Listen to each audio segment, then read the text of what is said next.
예, 안녕하세요. 요새 이제 FA50이 많이 뜨고 있죠. 엄청 뜨고 있습니다. 그리고 이제 여러 이제 매체나 또 외국 유튜버들도 FA50 굉장히 많이 다루고 있습니다. 그런데 이제 사실 보면 제가 이걸 보면서 느낌이 KF21이 없었다면 그렇게 FA50에 주목을 할까? 저는 그렇게 생각하지 않습니다. KF21과 FA50의 이 콤비가 어마무시한 힘을 발휘하게 될 거다. 이렇게 느끼고 있기 때문에 FA50을 더욱더 주목하고 있는 거라고 생각을 합니다. 오늘 그 같은 이야기를 좀 모시도록 하겠습니다. 예를 들어서 미 National Interest라는 잡지가 있죠. 이거 왕년엔 굉장히 중요한 잡지였습니다. 미국 네오콘의 대변지로서 미국을 쥐락펴락했습니다. 한 10년 정도. 그런데 지금은 이제 이류 매체예요. 그 군사지정학을 좀 헛소리도 하고 좀 그런 소리 하는데 뭐 정확한 소리 할 때도 꽤 있고요. 여기에서 최근에 실린 게 뭐냐면 한국은 가장 저렴한 전투기를 만들어낸 것으로 보인다라는 그런 얘기를 합니다. 그때 가장 저렴하다는 건 아마 가격도 싸고 성능도 괜찮은 뭐 그런 뜻이 되겠죠. South Korea might have built the best cheap fighter ever. 그러니까 가장 저렴한 훌륭한 전투기. 그러면서 이 기사는 이제 태국에서 지금 진행되고 있는 전투기 선정에서 FA50이 선택될 가능성을 부각했습니다. 그런데 이 기사의 참 재밌는 점은 FA50을 순수 토종으로 보고 있는 거예요. 그러니까 로키드 마틴이 FA50의 지분을 가지고 있다는 얘기는 전혀 없습니다. 그리고 실제로 로키드 마틴이 FA50에 대한 여러 가지 성능이라든지 기타 등등에 대한 컨트롤 권한이 있다는 얘기도 전혀 없습니다. 기사 쓰는 사람이 이제 거기까지 이제 식견이 안 미친 거죠. 그냥 FA50만 눈에 보이는 거지. 그리고 KF21 한다 그러니까 그리고 그거 좋은 거 아니까 야 이거 대단한데 이제 이렇게 나오는 거죠. 예, 오늘 이 KF21과 FA50의 이 콤비가 어떤 효과를 만들어내는지 살펴보도록 하겠습니다. 먼저 그에 앞서서 세뇌 탈출 자유구독료 부탁 말씀 좀 올립니다. 아시다시피 세뇌 탈출은 광고가 잘 붙지 않습니다. 붙더라도 천천히 붙는 그런 경향이 있습니다. 도와주시면 보다 좋은 컨텐츠로 찾아뵙는데 커다란 힘이 되겠습니다. 감사합니다. 로키드 마틴이 왜 FA50에 족쇄를 풀었을까? 레이시온의 에이사로이다가 붙고 미국의 AIM-120 그 미사일이 붙고 추정은 이제 롱마는 F-16에 대한 값싼 열화판 대체 기종이거든요. 이게 이런 그 값싼 열화판 대체 기종이 등장할까? 이거를 염려를 해서 족쇄를 채웠다고 봐요. 근데 이 족쇄를 채웠지만 기본적으로는 우리가 앞으로 뻗어갈 길이 많죠. 왜 그러냐면 제가 아는 범위에서는 이 FA50의 에비오닉스 전자장치 통합 이 에비오닉스를 한국이 장악하고 있거든요.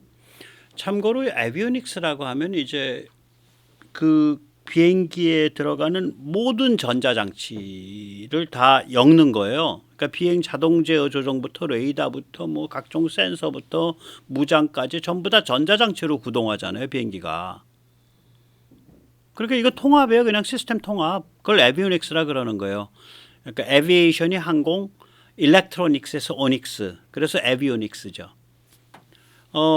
그거를 통합하는 에비오닉스, 그러니까 전자장치 통합을 한국에 가지고 있다는 얘기는 뭐냐면 롱마가 족쇄만 풀어주면 뭐든지 붙이고 뭐든지 통합시킬 수 있는 기본이 되어 있다는 얘기겠죠. 그럼 롱마가 왜 이렇게 족쇄를 풀었을까? 이유를 짐작을 해보면 한 두 가지 정도를 생각할 수가 있겠죠. 하나는 폴란드로 상징이 되는 글로벌 군사지정학 위기 때문에 미국의 정책이 롱마를 넘어서서 미 국방부, 미국 그러니까 전략 브레인들의 정책이 그렇게 났다라고도 볼 수 있고, 또 롱마 입장에서 보면 야, 저 한국이라는 애들이 KF-21 만드는 애들이야. 열받으면 독자 개발할 것 같은데, 야 좋게 가는 게 좋겠다. 뭐 이렇게 생각했을 가능성도 상당히 있다고 봅니다. 예. 한국의 이제 KF-21과 그 FA50을 가지고 이렇게 딱 이 포트폴리오를 짜게 되면요. 서방 유일의 퍼펙트 포트폴리오가 나옵니다. 물론 미국은 열외입니다. 예. 거의 천조국이니까 열외입니다. KF-21이 이제 두 종류가 되겠죠. 하나는 KF-21 스텔스, 다른 하나는 KF-21 마당쇠. 그리고 FA50 그렇게 해서 일단 세 정도의 기종을 우리가 생각할 수 있는 거 아니에요. KF-21 마당쇠와 KF-21 스텔스는 전혀 다른 기종으로 보시는 게 좋아요. 형체만 같지 미국에선 둘을 겸한 그런 기종이 없잖아. 그러니까 스텔스는 F-35A고 마당쇠는 F-15거나 F-16이잖아요. KF-21은 두 개를 같이 파생으로 가지고 가는 그런 희한한 전략을 갖고 있는 거죠. 그래서 보통 이제 미국의 평론가들이 비행기를 얘기할 때는 스텔스냐 마당쇠냐 이렇게 구별해요. 마당쇠는 이제 워크호스, 짐 끄는 말. 우리로 치면 마당쇠죠. 뭐 여기저기 다니면서 별일 다 하고 굳은 일 다 하는 거. 이제 등급은 하이, 미들, 로우로 나눌 수 있겠죠. 스텔스는 하이로 들어가고 마당쇠는 미들과 로우가 있겠죠. 미들급 마당쇠들이 이제 말하자면 F-15, F-16 같은 것들이 미들급 마당쇠라고 할 수 있겠죠.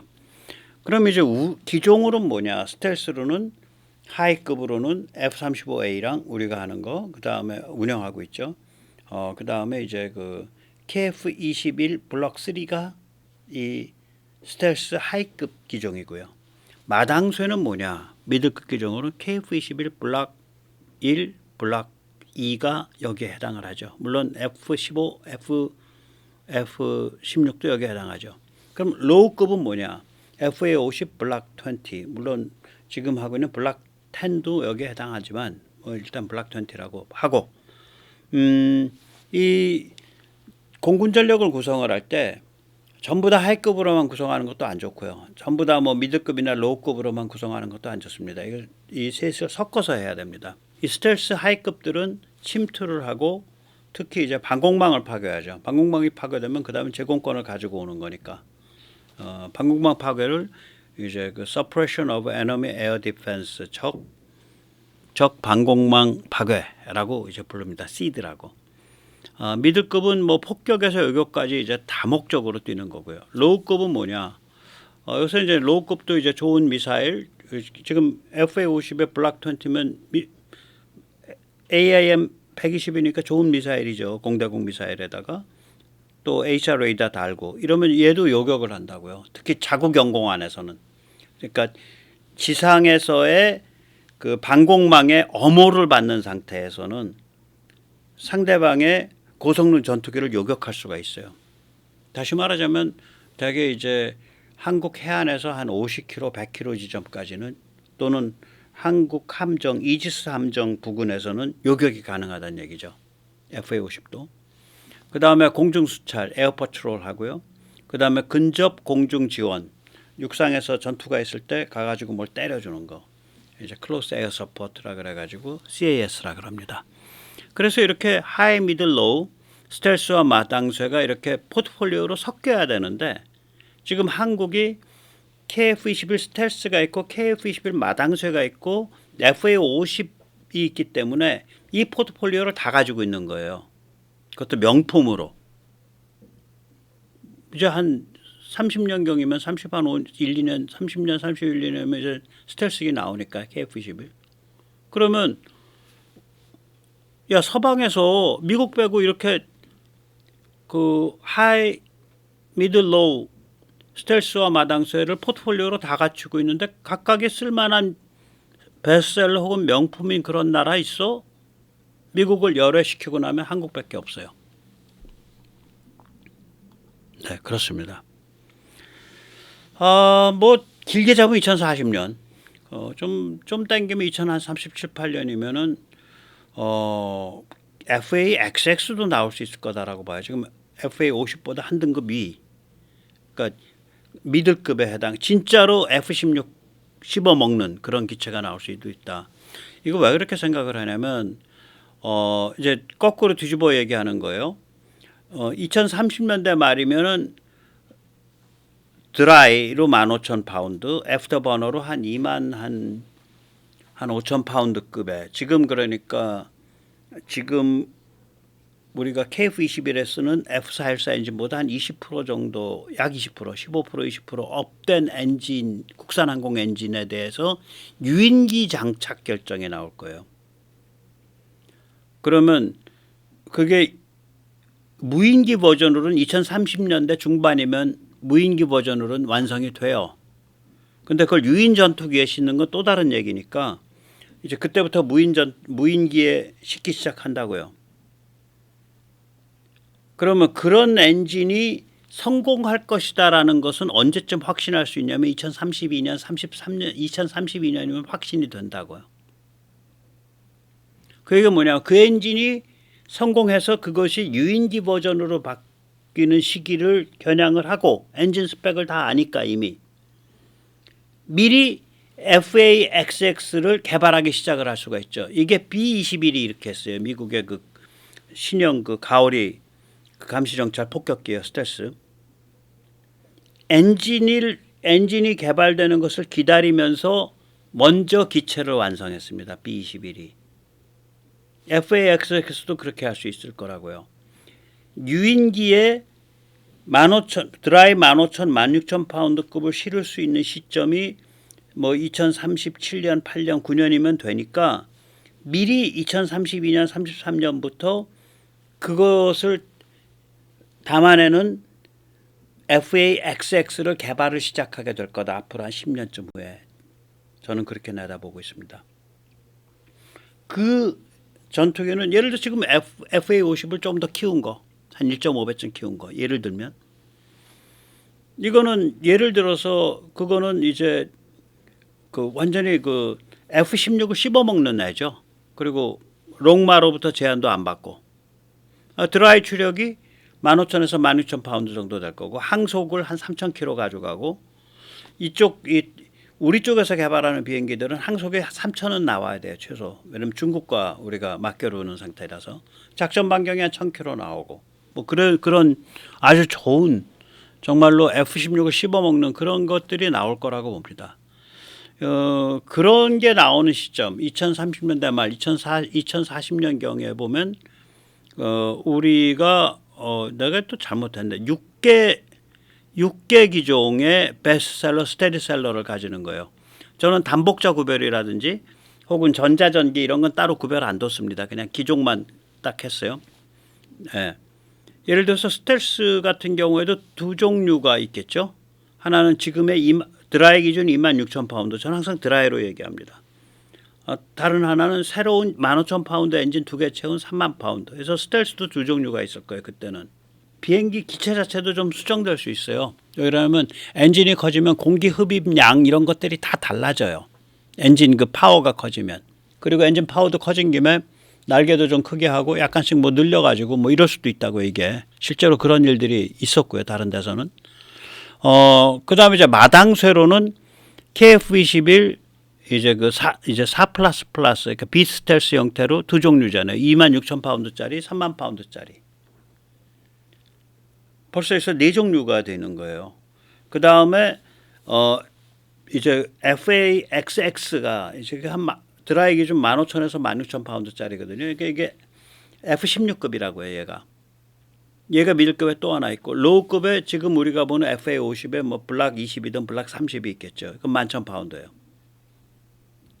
그러니까 우리가 한 베스트셀러나 스텔셀러로 이래저래 해서 한 6개 기종 아무리 작게 잡아도 뭐 엔진 다 3만 파운드로 싹 다 가리해.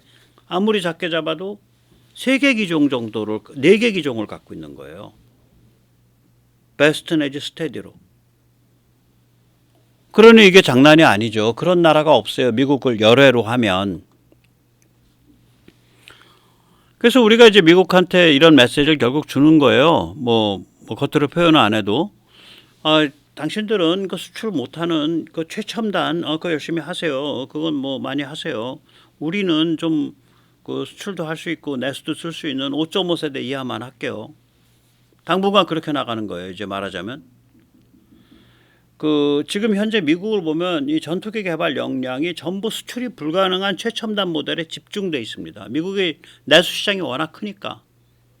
그래서 그 가오리 같이 생긴 거 전익기 B-21 감시정찰 폭격 뭐 이거 같이 하는 거 전자전 이거 다 같이 하는 거예요. 폭격은 오다 가다 하는 거고요.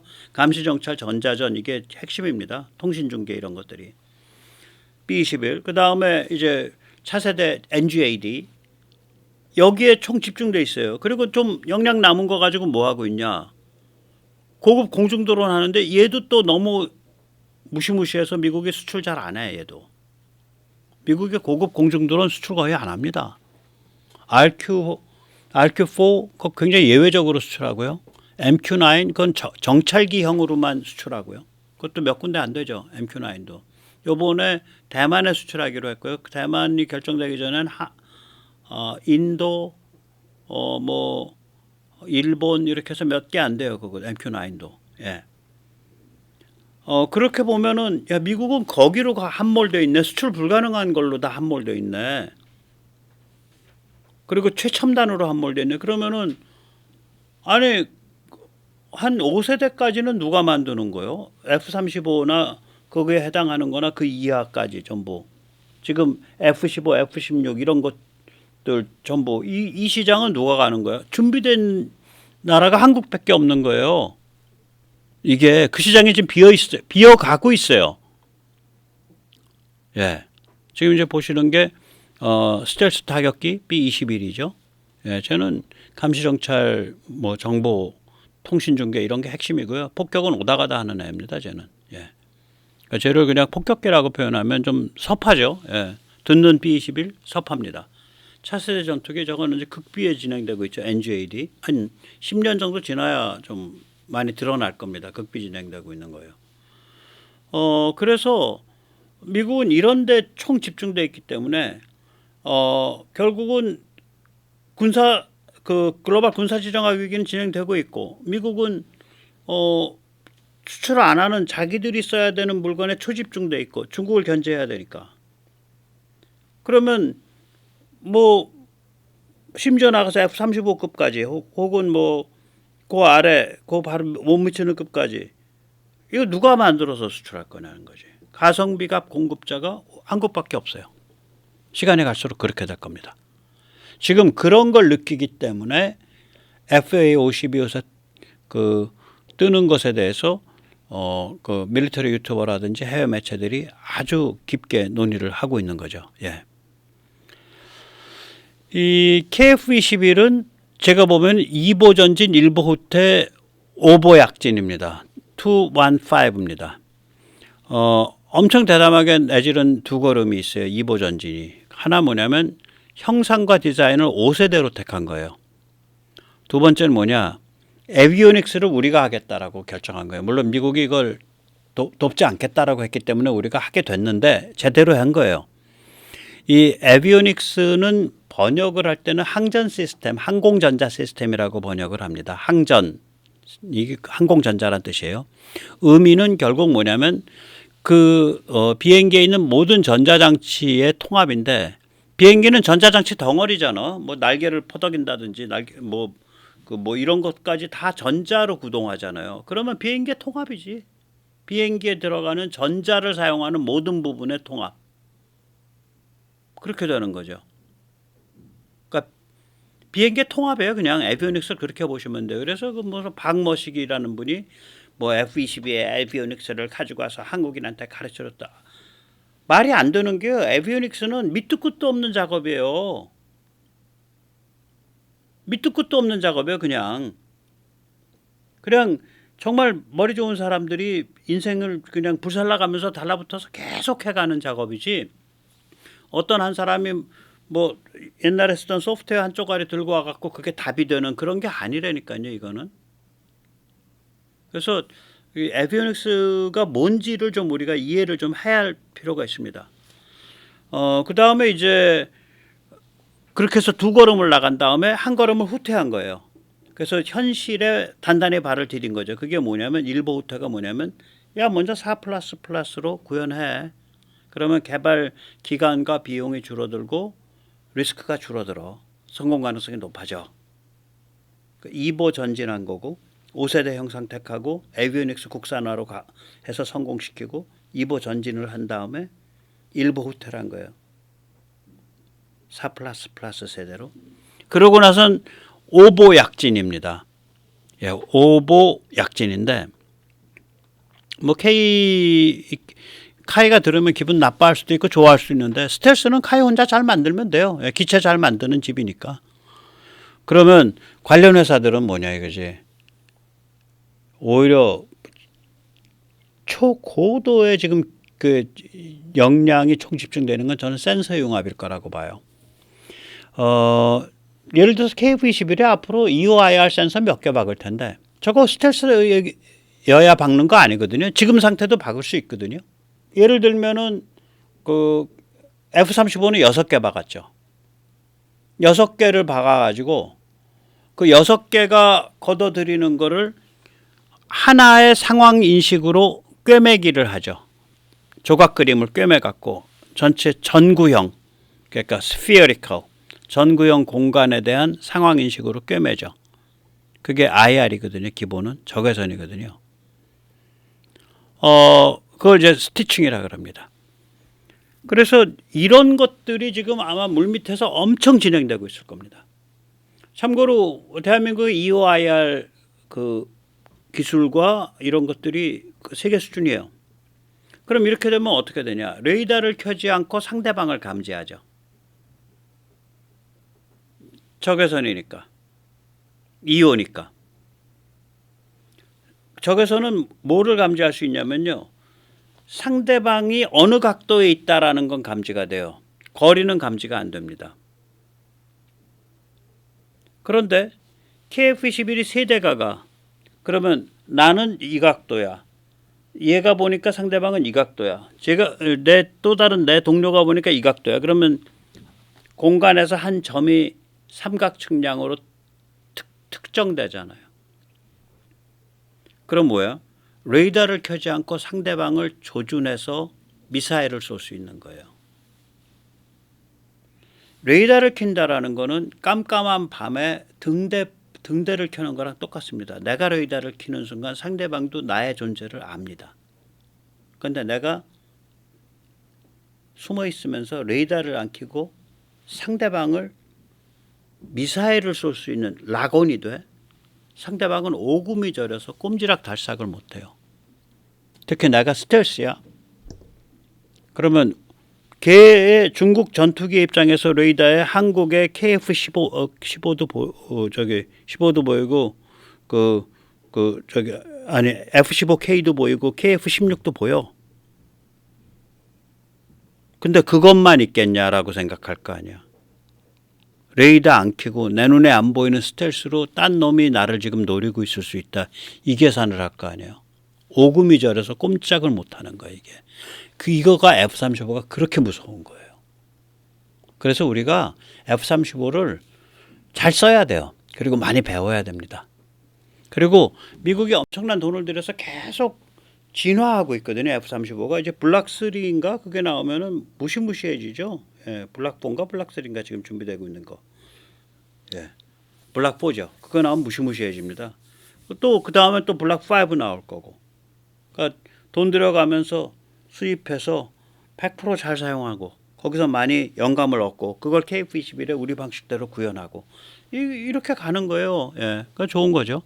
네.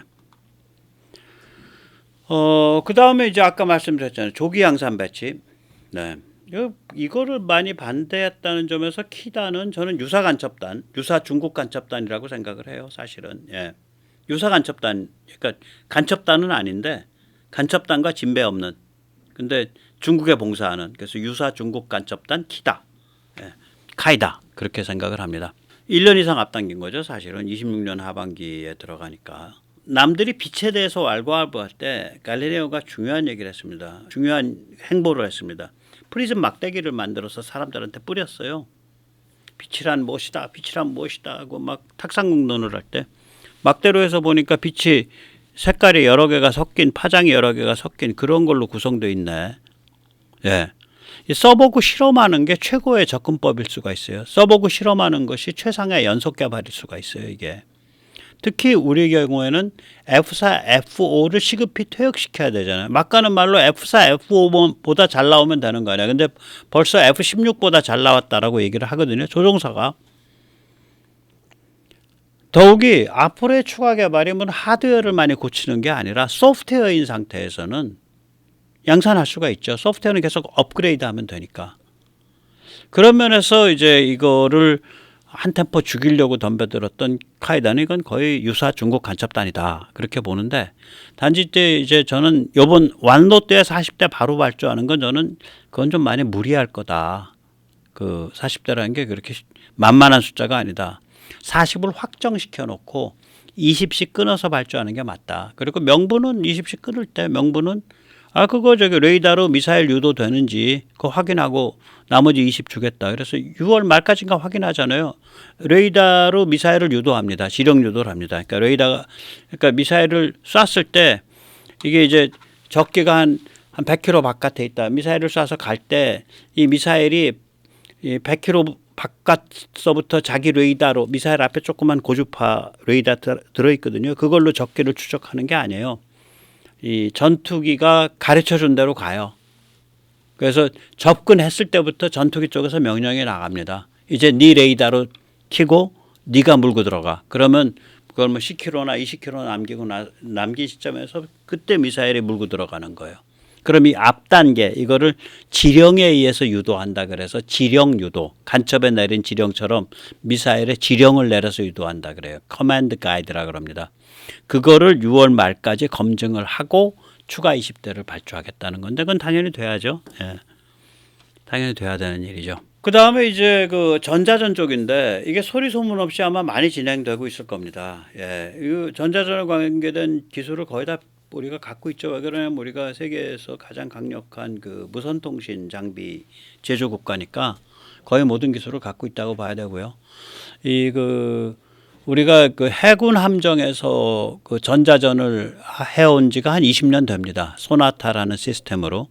그 전자전을 하게 되면 이제 상대방 전파 특성을 알아야 되기 때문에 서해에 나가 있는 우리 또 남해에 나가 있는 또 동해에 나가 있는 우리 해군 함정들이 중국 함정과 전투기와 중국 지상기지의 전파 특성을 많이 수집했을 거예요. 지난 한 20년 동안. 전파 특성을 알아요. 전자전을 하던 말던 할 거 아니에요. 그러니까 이게 재산이지. 이게 재산이라고요. 그래서 전자전에 이제 전자전을 하려면 이제 뒤에 한 명 전자전 그 오피서가 타는 게 좋거든요. 그러니까 복잡기의 가장 중요한 쓰임새 중에 하나가 전자전이겠죠. 그래서 그런데 이제 앞으로 이 전자전과 감시정찰이 전투기와 드론 쪽으로 분산됩니다. 그러니까 대형 집중형 시스템, 조기경보 통제기 같은 거, E7 같은 거는 이제 그 대형 집중형 시스템이고요. 이거는 이제 전자전까지 하죠. 얘는. 예. 근데 얘의 역할과 위상이 그전보다 많이 축소돼요. 이게 다 이런 장비들이 소형화되고 저전력 소모가 되니까. 그래서 이 전자전기라든지 이걸 그 다음에 드론이라든지 전투기라든지 이런 데로 많이 분산되는 형태가 되고 있거든요. 지금 단지 이제 한국 같은 경우는 그 방위잖아요. 목적이 우리가 뭐 중국을 정복해 갖고 뭐 다 중국을 들어 먹겠다 이런 게 아니잖아요. 기본이 방위잖아. 이런 방위를 하는 이런 입장에서 보면 이런 그 E7과 같은 대형 집중형 이 그 조기 경보기 혹은 전자전기도 굉장히 유용해요. 굉장히 유용합니다. 그래서 한국은 둘 다 가야 될 처지예요. 네. 그리고 이제 그 미사일이 또 무섭죠. 우리가 지금 개발하려는 천룡이 타우러스보다 좀 파워풀하죠. 일단 사거리가 한 2배 가까이 된다 그러잖아요. 800km 이상 될 거라 그러니까 타우러스가 500km거든요. 타우러스가 무서운 벙커바스터인데 그 다음에 타우러스와 같은 그런 종류를 이제 개발을 하는데 성공하면 이제 LRASM 같은 거가 이제 가능해지거든요. 이게 뭐냐면 대함 아음속 미사일이죠. 이게 한 1000km 가는데 얘가 무서운 게 뭐냐면 아까 이제 말씀드린 대로 상대방 함정의 전자파 지문, 전파의 특성을 알아요. 그래서 이 레이더를 켜고 상대방 함정을 찾는 게 아니라 상대방 함정의 전자파 지문을 따라서 들어가요. 그러니까 상대방 함정에서는 마지막 순간까지 얘가 날아 들어오고 있다는 걸 느끼질 못해요. 그래서 무섭죠. 그리고 뿐만 아니라 AI 방식으로 이게 뭐 이 너댓 개가 그 협업을 해가지고 하나는 상대방의 그 사격이나 대응을 유도를 하고 하나는 뒤로 돌아서 때리고 뭐 이렇게. 그래서 이게 아주 무서운 무기입니다. 엘레즘. 네. 당연히 지금 거론되고 있는 엘레즘 뭐 이런 것들은 미국이 한국한테 안 팔죠. 그러면 이건 중국 염장 지르는 일이 돼가지고 한국이 뭐 계속 자기 거 개발하는 건 또 미국이 좋다 그래요. 예. 그 다음에 이제 세 번째가 이제 레이더 사냥 초음속 미사일이죠. 이게 아금 ER인데 이게 만 2, 3 날아갈 겁니다. 근데 이 아금 ER은 미 해군이 개발을 했어요. 그러니까 너무 좋거든.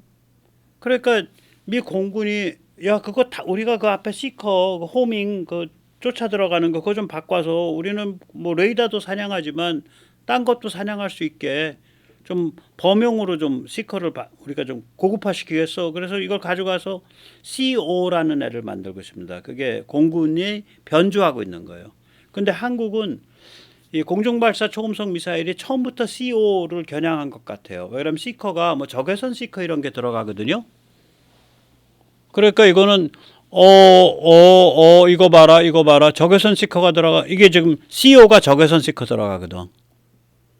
그러니까 적의 초음속 미사일이 적외선 시커도 가지고 있고 레이더파를 쫓아 들어가는 그 지능도 같이 갖고 있으면 이게 양수겹장을 하고 있는데 저는 분명히 둘 다 하고 있는 CO를 모델로 하고 있을 거다. 레이더 사냥은 당연한 거고 거기에 적외선 시커라든지 다른 다목적 타겟, 다목적 고가치 타겟을 노릴 수 있는 시커를 같이 담고 있을 거다. 그렇게 생각을 합니다.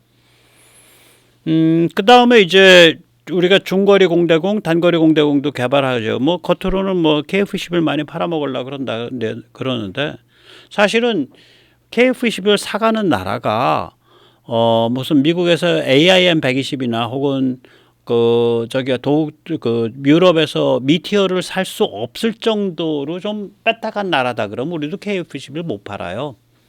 그러니까 그거는 KF-11 장사를 더 하려고 한다기보다도 겉으로 표현은 그렇게 하는 게 좋긴 해요. 예, 정치적인 이유 때문에.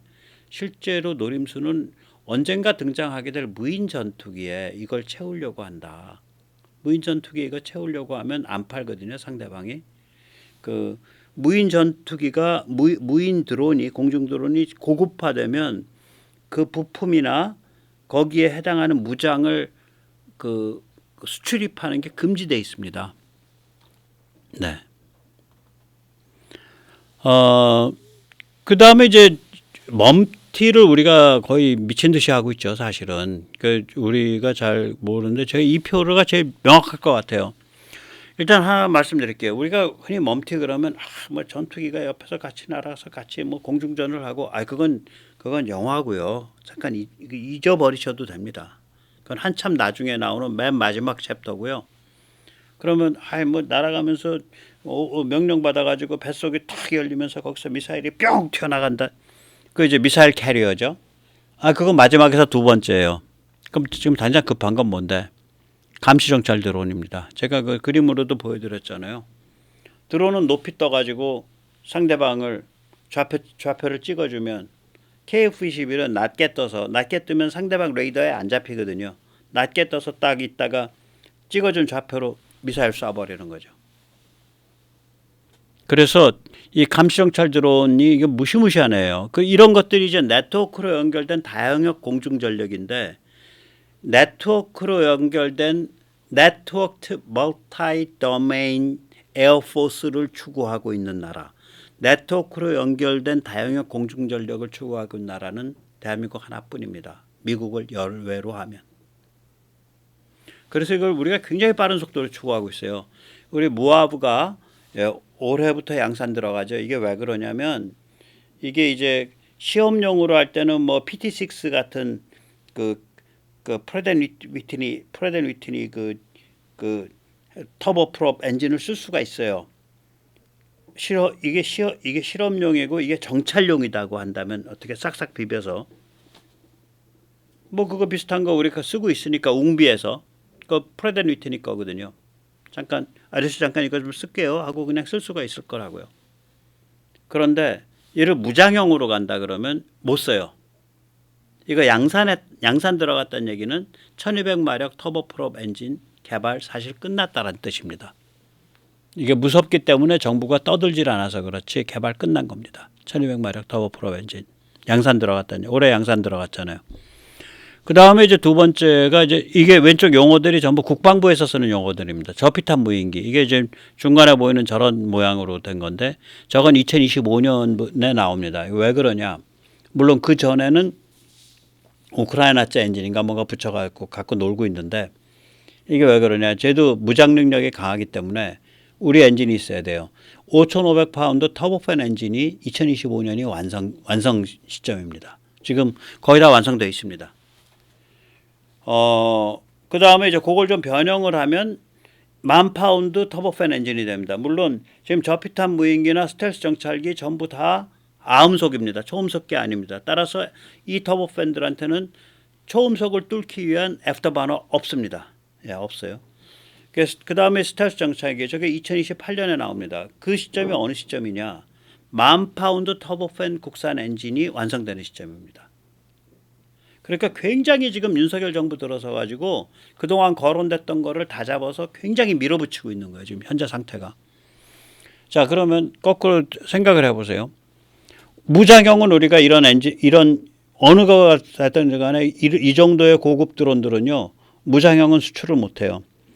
정찰형은 수출할 수가 있어요. 정찰로만 특화돼 있고 무장을 못 붙이게 돼 있는 것들은 혹은 굉장히 제한되게 붙이게 돼 있는 것들은 예를 들어서 거기 붙이는 무장은 한국에서 공급하는 뭐뭐 외에는 안 붙습니다라고 해버리면 되는 거거든.